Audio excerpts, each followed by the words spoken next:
একটা মানুষ যখন নিজের কথা না ভেবে আমার কি প্রয়োজন নিজের জন্য কোনো একটা জিনিস কেনার আগে ভাবে আমার কোনটা প্রয়োজন, আমাকে বলে চোখ বন্ধ করে তোমার যেটা প্রয়োজন মনে হয় সেটা তুমি নিয়ে নাও, একবারও ভেবো না। সেই মানুষটা যদি হয় আমার বর, আমার হাজব্যান্ড, সেই মানুষটার জন্মদিনে বিশেষ কিছু করব না, একটু কিছু স্পেশাল গিফট দেব না, সেটা কি হয় বলো তো?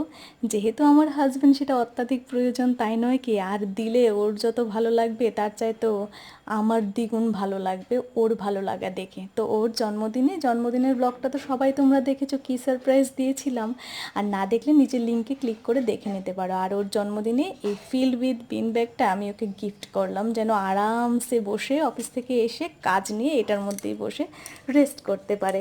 তো দেখো, আমিও একটু বসে নিলাম আর দুজনে একসাথে বসে চেক করলাম যে কতটা ওজন নিতে পারে। বাবাও এসে বললো প্রচণ্ড আরামদায়ক। তো আর এই গরমে দেখো দুজন নতুন সদস্য কিন্তু আমাদের বাড়িতে চলে